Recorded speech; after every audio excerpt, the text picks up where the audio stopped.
So, hi mga boss. Ito, i-reaction na natin yung viral ngayon na interview ni Senator Rapi Tulfo kay Sir Kalinisan, na kung saan tingin ko sa akin na hindi masyado na-inform si Rafi Tulfo dito sa issue ni Mangusin.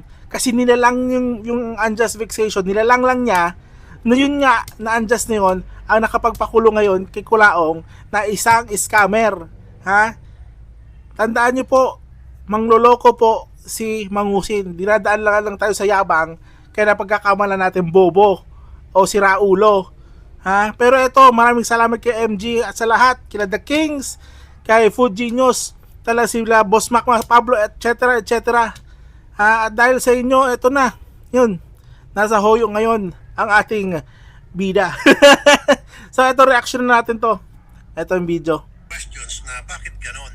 Meron po kasi, I'm not gonna mention the name of the guy. I think ano siya, vlogger siya. At Tinorman yan, tinorman. siya, kung tutusin, maraming asal sa kanya. Pero I think it was uncalled for na ginawa po ng CIDG na binalanda yung pagmumukha niya. Buti nga sa kanya.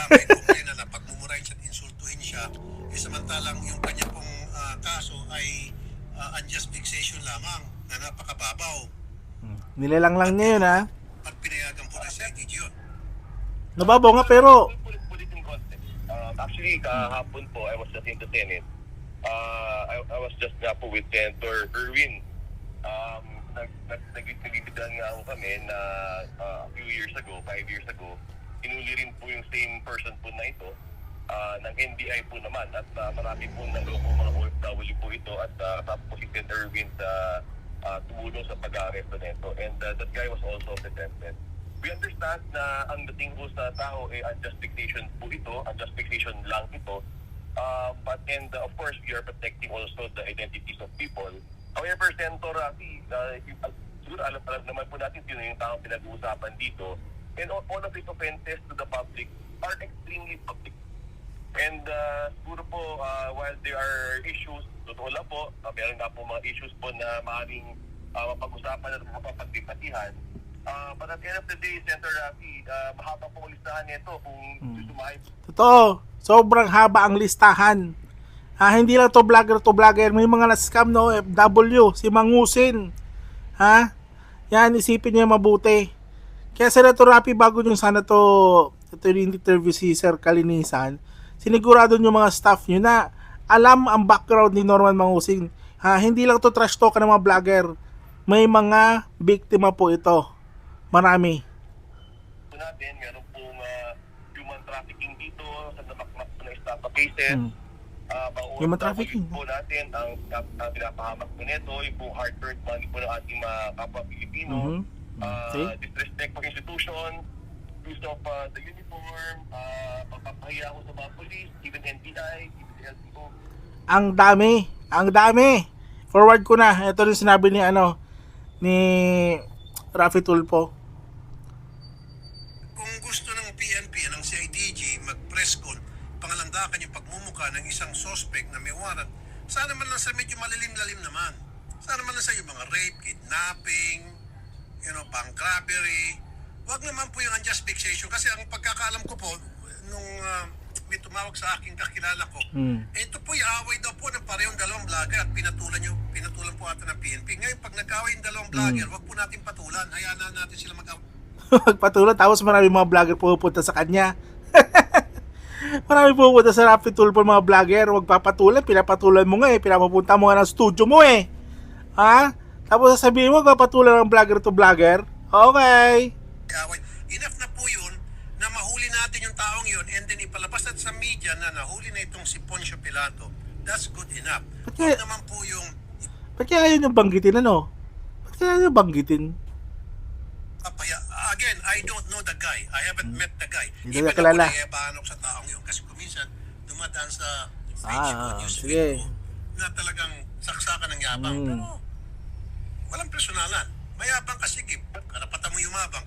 Pero naman, sir, wag naman tayo mag-go overboard na nagpapagamit tayo yung ating PNP dahil merong isang taong Grabe naman. Nagpapagamit? Ano nagpapagamit? Ginawa lang nilang trabaho nila. Diyos ko, Senator Rapi, ano na tayo? Medyo nagiging bias tayo dito. At itong taong ito, sikat din, at inutusan. At saka meron ako Kay nakita MG sir daw doon yung na pinapagganyan. itong vlogger na ito, nandun yung complainant, pati misis niya, pinagmumura sa harap niyo. Dapat Alam niyo bakit binura? Kasi kung ano-anong inventong sinabi ni Norman tungkol sa asawa ni MG, deserve na yung hand gesture at yung mga murang natanggap niya doon sa press conference. Deserve niya kasi sobrang bastos ng bunganga ni Norman. Kung alam nyo lang si Rapi sa live kung paano bastusin ng asawa ni Sir MG. Diyos ko, hindi mo ito masasabi. pinayagan niyo sir, pinagmumura at meron pang sandali lang sir, kumakanta-kanta pa. O, tapos paano paliwanag yan kinakat. Meron pang mga banda. That was really a circus.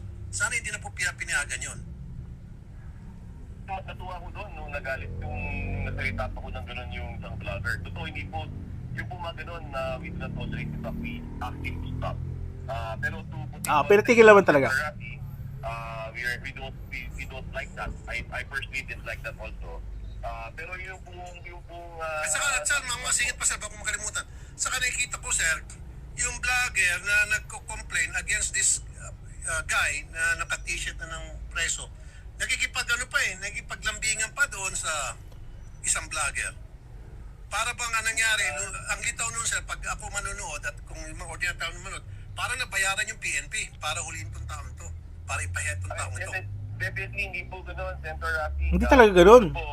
Alam ko naman po, malawak po ang inyong pag-iintindi po dito. Yung pong warrant po na lumabas po, incidental lang po na yung po yung warrant na yun.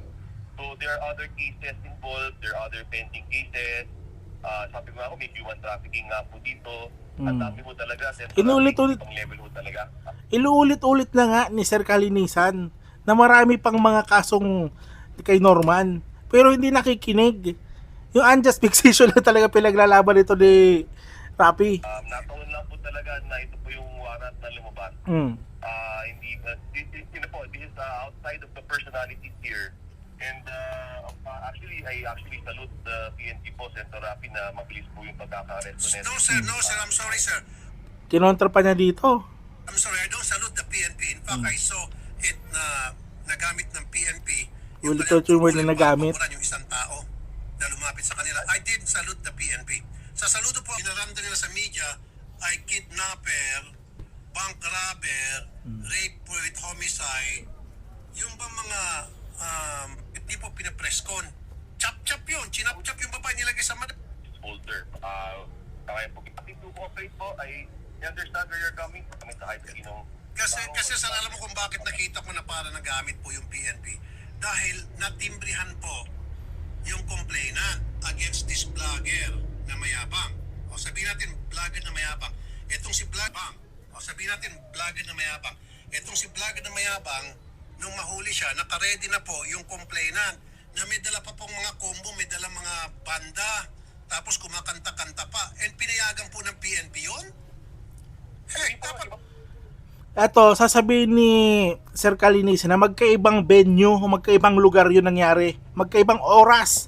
Umaga yun may mga banda-banda at hindi yun doon sa may press con, sa labas ng press con, whatever. Magkaiba. Doon pa lang na misinform na si Senator Rapi ng mga staff niya o siya mismo kasi hindi niya inaral muna na mali. Hindi yun mismo sa press conference na may mga banda-banda. Walang ganun doon. Kaso pinigilan niya magsalita si Sir Kalinisan kaya hindi natuloy yung paliwanag. Sir, wait. Sir, magkaibigan tayo. Nakita tayo sa Senate. Pero sir, ako, I call spade a spade. Okay? I don't fucking care kung makakaaway kung Mapumura na. Alam mo po sa prinsipyo ko. Ang prinsipyo ko po, sir, kung ano yung patas-patas lang. Kung ano yung mali lang. Yun po yun eh. Meron ako nakitang pagkakamali dito. I don't care dun sa vlogger na mayabang. Okay? Sobrang yabang talaga. Magi ako. Nainis ako dun eh. Pero hanggang doon lang tayo sa inis. Pero wag natin pinipersonal. Yung po yung point ko. Ako talaga, sir. Dahil sa ganyan na hindi nyo pinipersonal o wala kayong kibo, na sobrang yabang na ng taong to, marami nang naloloko. Wala pa rin kayong ginagawa. Kaya ang daming lalong naloko ang taong si Norman Mangusin. Kaya maraming salamat kay Sir Kalinisan. At nakinig kayo kay MG. At naniwala kayo na itong si Norman Mangusin ay isang sadyang masamang tao. Maraming salamat po, Sir kalinisan po ha. At naniwala kayo, hindi yung iba nasa taas na ang posisyon, wala. Binabaliwala lang kasi parang wala lang sa kanila. Nilalang lang nila, lang. 'Di ba? Yan. Ang sinasabi ko lang dito, sana sa susunod po, Senator Rafi, bago niyo po kinausap o in-interview to si Sir Kalinisan, dapat sinigurado naman na alam nyo ang buong likod na storya sa likod ng story nitong nangyayari kay Norman Mangusin. Kasi, tira mo, ngayon nakapahiya po kayo kasi hindi nyo pala alam buong kwento. Lumalabas tuloy sa ibang mga netizen, kumakampi kay Norman. Di ba? So, ayun lang mga boss. Medyo nagkakagulo dito tayo sa sitwasyon na ito kasi nga, may misinformation na nangyayari. So, sa susunod, sana maayos. Kaya, comment down below, like, share, subscribe mga bossing. Ano masabi nyo dito sa issue na ito? Ha? Na si Sir Rapi Tulfo, pinagalitan patuloy si Sir Kalinisan. Comment down below. Next video ulit tayo.